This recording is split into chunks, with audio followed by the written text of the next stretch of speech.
Bonjour à tous nos auditeurs, nous sommes sur les antennes des radios centrales d'Anvers avec votre serviteur Carlos Bingui.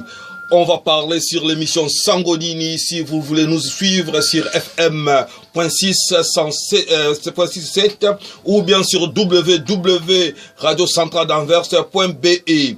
Alors, on va parler l'histoire, les problèmes qui se posent en République démocratique du Congo. On va essayer un peu de décortiquer les unes aux autres, les comportements des hommes politiques. Tous ces sujets-là, on va en parler. En ligne, on aura notre honorable Franck Diongo qui va essayer un peu de nous cortiquer la situation sur place à Kinshasa. On va en parler aussi. Je vous laisse un instant pour suivre les musiques Radio Centrale d'Anvers.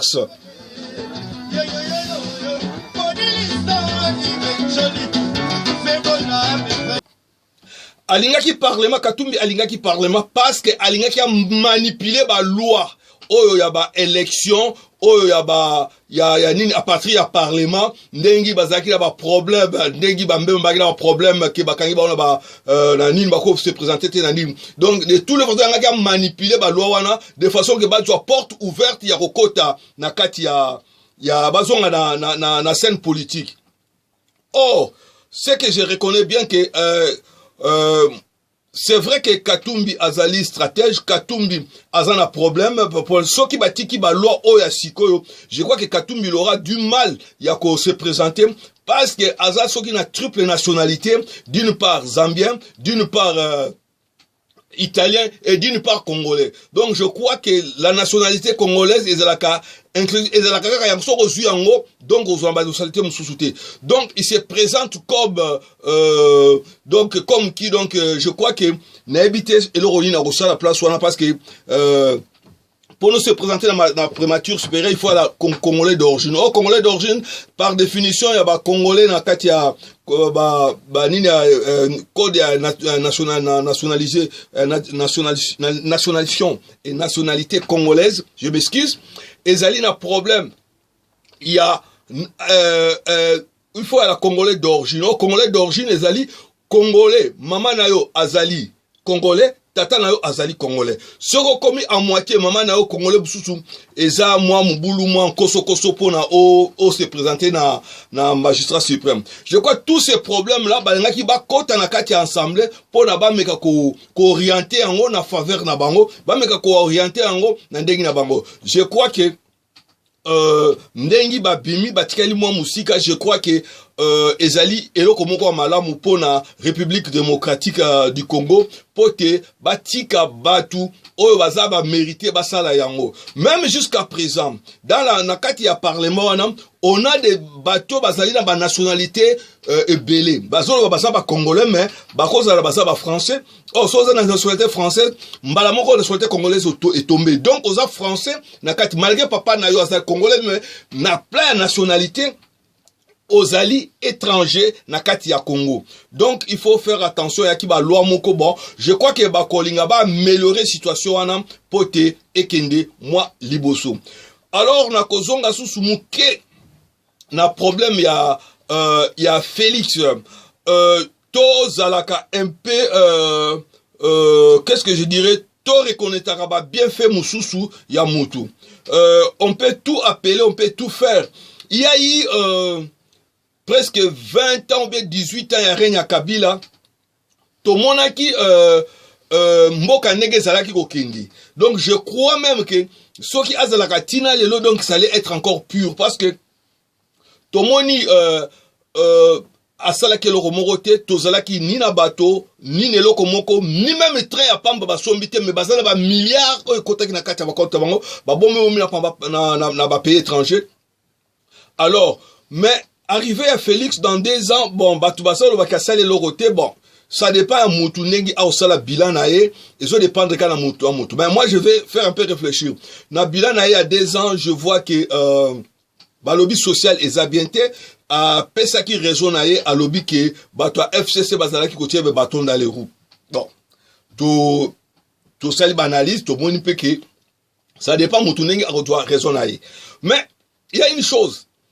Banda a commis la présidence, il y a quand même Babiloko à moi bien. Banzela, na côté, il y a Chikapa et Salama, côté il y a Bandundu, Bazo Salama pont. Donc il y a quand même une petite amélioration moko ezaliko Salama.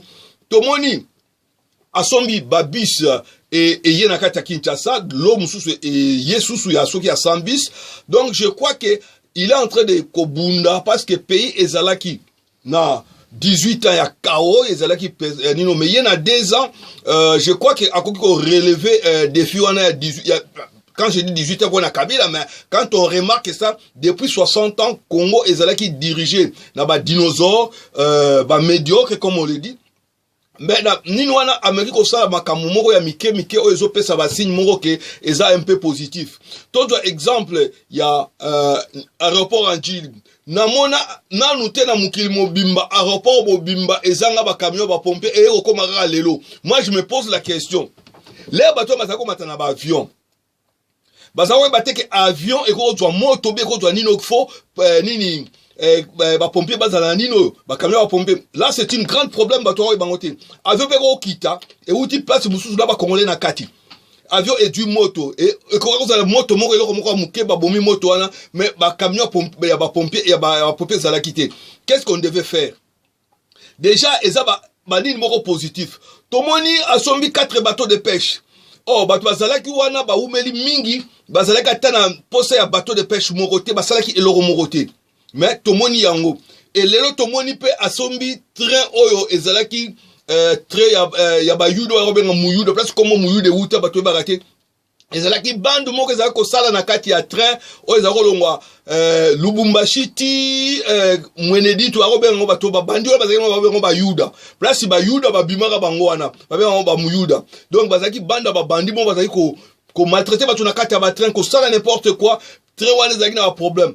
Mais le loyo a telebino très asika ezolongwa kuna un peu plus moderne babengi yango ceux qui fati beto ceux qui penini bon ça c'est bon tomoni pe sous problème ayeli bino ba petit signe ezobona na aduli bino camion ya ba prisonnier o bus ya ba prisonnier eza ultra moderne eza ba nino nyoso. Bon je sais que à songi yango parce que il y aura beaucoup de gens ba kokanga ba batwana bazali mingi ba homme politique ba tubele na kati tomoni azongisi bureau ya nini ya inspection ba inspecteur financier. Donc tomoni ke moi ba biloko mike ezali ko salama bon kita yo oloba ozala trop positif ola trop catégorique azali azaboete asali boete social ya ba congolais ezanase évidemment social ya ba congolais faut ya nase parce que 18 ans ou 80 ans ezalaka nase. Bon, bah tout le monde a sanga likambo azate. Social wana ezalaka kanase toutes les longs années. Donc je crois que avec le P toza komona et puis na ba projet na yo eza en cours otomonia ba masango baza kolona na nini musu eza na bazaïr musu donc aza ko sala ba projet mais nyonso ekoboutir les lotés ekoboutir après même 2 ans ou quoi to komona changement parce que je vais vous faire une analyse. Mobutu Mao a travaillé na kata Chine mais Mao a moni fruit a travail na été na ninga tkeli ko kufa lelo Chine ba komi ko ba Chine komi parmi ba grande 3e puissance mondiale lelo komi Chine ba komi lo bango ezali fruit ya Mao a travaillé ki a tchaki Chine na barai et c'est de même façon que je crois que na République démocratique du Congo tozana mutu oya ko tchabiso na barai. Je crois que ezali makambu toko lobelana katia mokolo na lelo pote komeko sala no rétrospection komeko faire réfléchir batu banani ba idée na bango. Je crois que sorti ya Muzito oyo abimaki dernièrement à lobaki soki Ilunga Lukamba a démissionné donc Kabila Azana FCC. Moi je crois que ce monsieur là il est trop malade quoi. Il est un peu trop malade, je crois que Makambaza Koloba Azako Ibayangote et qu'il oublie jamais il est Alaki premier ministre Ayi Bape Momebele mais il y a une question moi je me pose. Même na problème il y a droit il y a nini il y a makamo il y a droit au balobi que tozong sa pays et zong na ligne nino il y a droit il y a justice mais il y a une question moi je me pose. Jeannette Kabila Olive Kabila Olive Lembe bah si t'as qui a un problème, il y a ba rebelle na côté ya Kivu kuna, bah cela ba témoigner qui ba toi témoigner. Mais moi je me pose la question jusqu'à présent, moi si oyoana, tina lelo, à quel qu'on répondre dans ma cambouana, tous en la suite mon côté. Là, c'est une grande question que je me pose aussi. Na kozonga lisusu likambu ya Bukangalozo. Toki bakaba Bukangalozo na beke ko poser ndeko kanyombo ba question ba toujours so bazo bono baza kozela ekende malembe tomoni wana suna leki. Na loki su likambu ya Yuma tomona ki ba longola ki na nini mais Yuma sali tout bazongisi na nini. Na ebité état de droit ngo ezali ko fonctionner ndé nini. Donc nazala be l'élément oyo ya kopesa binote même pe ya ko critiquer parce que nazana katite na ebi ba situation ndenge za koleka te. A cela toko tala makambo o ezali koleka na kati ya parlement. Na kati ya parlement tomoni ndenge Mabunda à Longwe. Ndenga Longwe et je remarque une chose que mutunyon so oyo à FCC ce qui a commis un problème a autres raison que n'a que se soigner à l'extérieur. Tout le monde qui babunda o kingo na ye ake na libanda mais l'air ya ki na parlement kingo ne zala ki bien mais l'air a Longwe na busala na moni alobi ke kingo na ye ake na parlement ake na Dubaï ko se soigner et ya qui prévu pour na 30 jours mais to moni 30 jours et l'équipe to moni pe Roubaix à l'air makambo etelemi ba pandika kanini ya centralisation ministère à centralisation alobi o voilà au en Afrique du Sud pour na akende ko se soigner lelo akei tangupe et azongi pe le sous-sauté ouais je peux sous ndengi moko donc je crois que bazako doit fuite d'avance ya kokima avant que mbonge ekoya mais il y a une chose, pourquoi Bazako empêcher Batouana te babima? Bazo tika bango bakangama. Là, je ne sais pas ce qui justice en Salamandé ou bien les Moussou Baouchaba mandat international et Koukanga bango. Mais il y a une question qui va Kongoban Bazako se poser ma question et belé dans ma situation na. Bazali se poser ma question et belé na ba problème oyoana. Tout le monde problème ya nini ya Amina ya Vital Kamere. À ça là qui appelle à un certain moment appelle na nous va répondre en côté mais moi si na habite appel azala qui inclut na kat ya problème ya 100 jours mais jusqu'à présent tozo mona par na ye ya likambu et zali koloba mapete et zali kokenene moi dans les oubliettes. Donc, ok, procès déjà, et Zalaki déjà. Donc, il fallait en terminer avec cette procès-là. Bon, ce sont des questions, moi, je me pose, et puis beaucoup de Congolais se posent aussi. Alors, Tokozonga, na problème, il y a Otoza Koloba, il y a tribalisme, et Zali Koréni, na Katia Congo.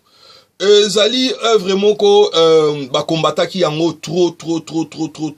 Mais, moi, je trouve, il y a une hypocrisie, na ba, Congomane belé, hypocrisie na peuple congolais, mingi, ezakoleka.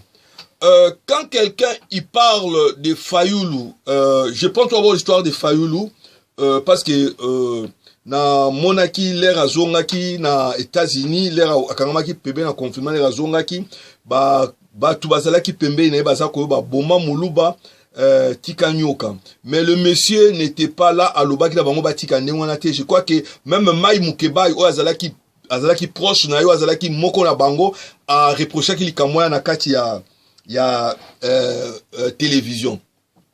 Or à lobaki yango mais moi je me pose la question. On est congolais, d'une part, on n'a pas identité à tribu boubouye, nous sommes tous des bantous.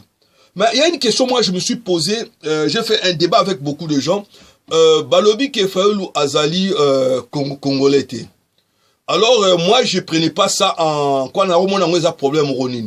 Mais l'air après ça qui date de naissance naïe par rapport à Yanjili n'a que tomeki ko vérifier et ngamoko na okaki balobi ngo ngamoko pe na ke na vérifier na moni ke Njili sama na 1956 56 ou 57 et souka ki na quartier 7 je crois bien. Mais yé abotama na quartier 12. À cette époque-là, on a sorti en 1956 ou bien 50 quoi. Donc, il n'y a pas une concordance. Donc, les temps ne changent jamais. Donc, les temps restent le même, quoi. Alors, je me suis posé la question plus simple dans Batunga Abi. Tout le monde a qui Barack Obama, l'air a commencé la présidence série anine, tout le monde disait que Barack Obama n'était pas un Américain. et Mouta Telemakali Kamwana, je vous rappelle que Zara président Trump et Bomoni à l'omwe Mikolo. A Telemakali Kamwana Makasi. Qu'est-ce que Barack Obama avait fait? Abimisaki acte de naissance naye, Amima Kamona Ninoyo, ba vérifier qui babi que les Kamwana et Silaki.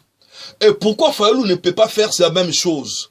Bazar opé sa ba raison, oh, Fayoulou, Tata Mwasina Zalibo, oh, écoute, mais moi je vais vous dire, Moutouaza ba liena Fayoulou mingi bazalaki presque ba proche o ngana koki ko loba ezalaki kabasele yampanya o ya empire bakuba. Alors bato a reposé la question mais comme ba cause ba proche ndenge nini. Kabasele yampanya mama nazalaki muluba, papa nazalaki sénégalais. C'est azalaki ceux qui sénégalais, ceux qui quelque chose de comme ça. Et c'est là où bazalaki proche na ndeko na biso Fayoulou azan ndeko na parce que c'était un Darobenge ami azali étranger jusqu'à preuve le contraire approuvant ngana noté abimisa a de naissance na époque wana toyebi hôpital les ago koboti sabatu soki ezaki na Kinshasa ezali kalembelembe ou bien o babengi lelo mama yemu donc ou bien na hôpital à Kitambo donc il y a pas d'autre hôpital ezaki minene par rapport à wana donc c'est une histoire à vérifier et à dire que bato baza kolobango peut-être baza na raison baza pe na nini bato baza pembe na ye abimisa a de naissance na bandi et kosilisa ba discussion nyonso tokovanda oyo balobaki aza congolais te akovanda kimia oyo alobaki ordonné soki aza kobimisa yango te jusqu'à preuve de contraire batu bakoyebisa bino kaka ke azali congolais te et puis je soutiens ces gens là parce que déjà na ba acte de naissance na ye ninga alobaki botama na njili à cette époque là njili ezalaki tezaki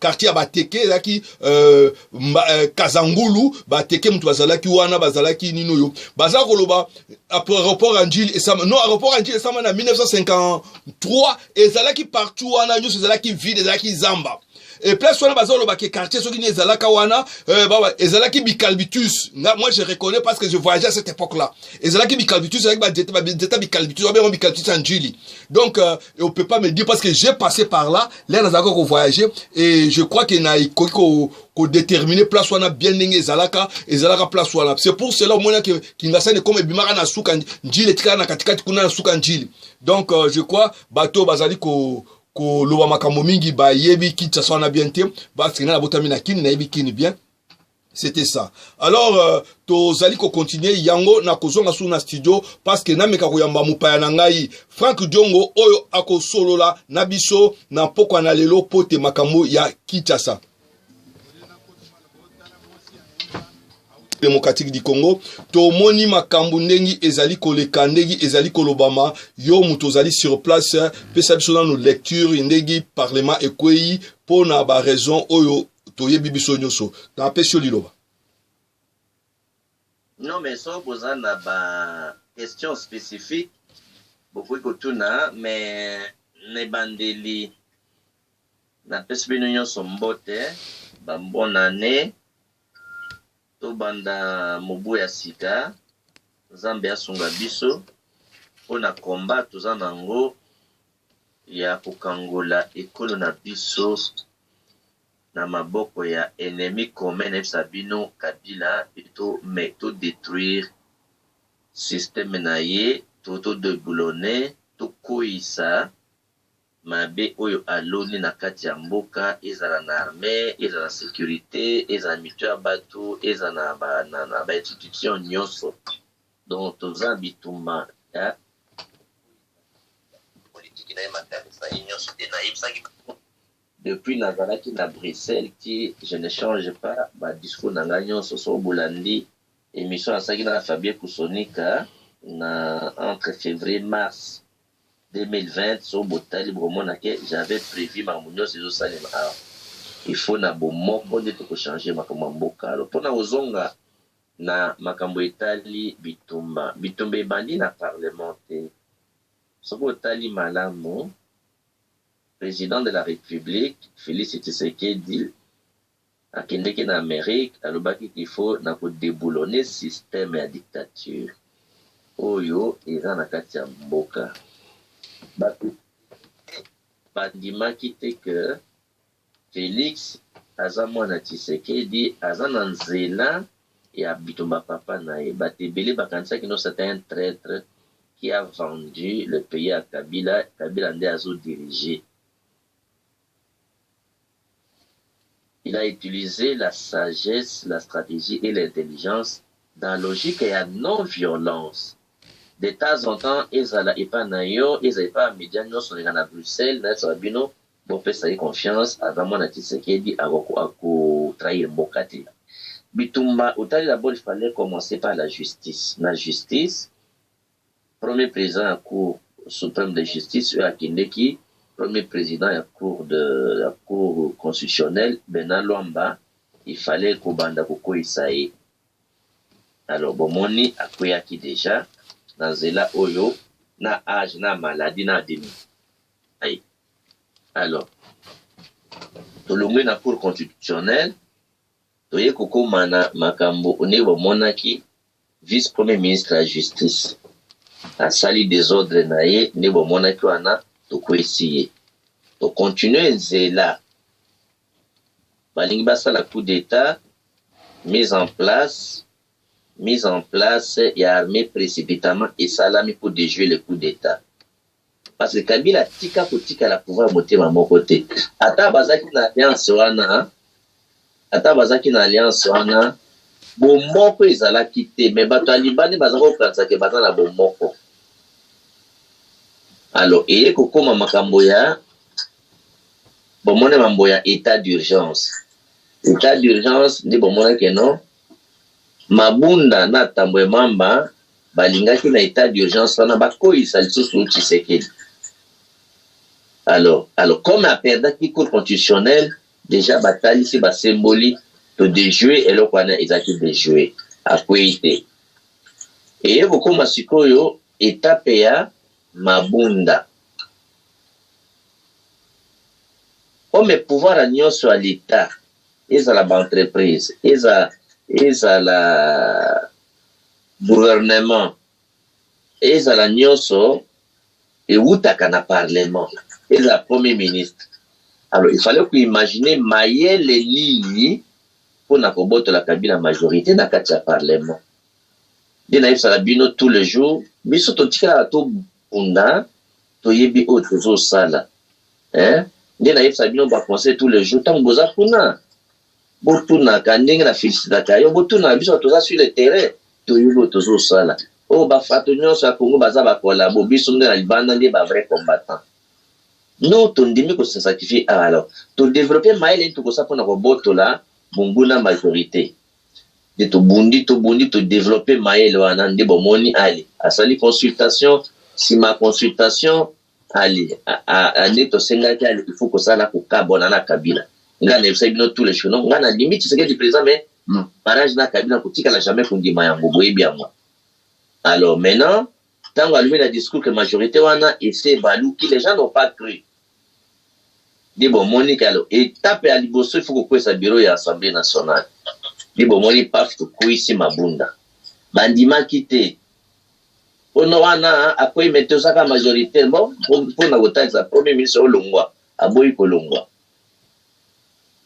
Nous avons que motion ane salami pour na kokoisa premier ministre aboyaki mais finalement Monique ezomata 367 députés va voter pour y akoya. Donc parlement ekweyi Mabunda akweyi président premier président constitutionnel akweyi maintenant les prochaines cibles ils allaient Sénat.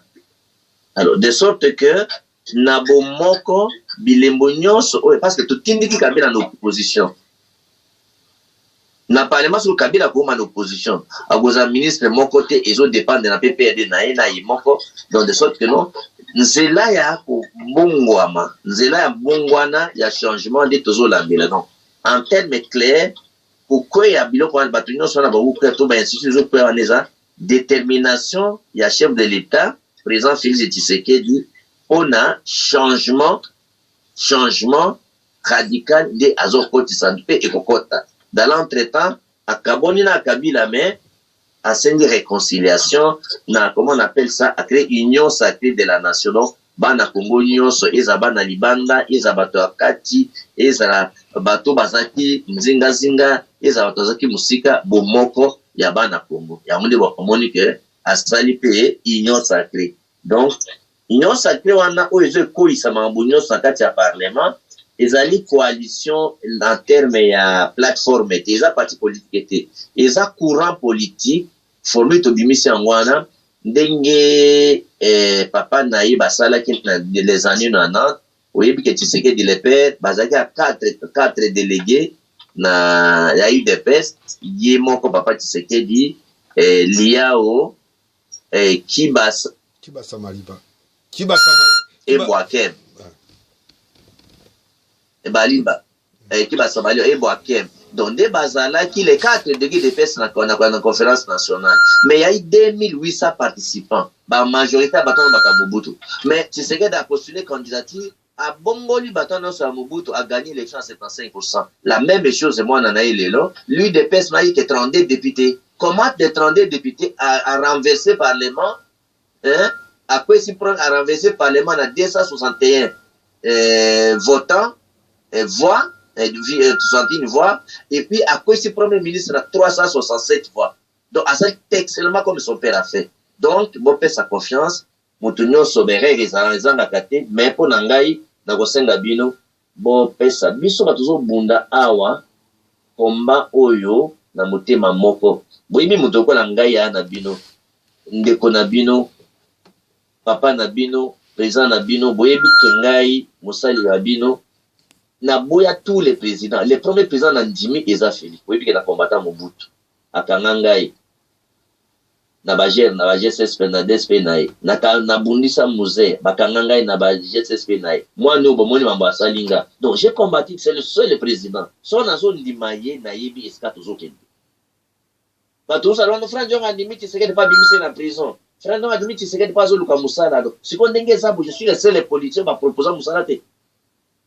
Donc, na boya parce que bolingo mboka. Na sembola kapa bolingo mboka.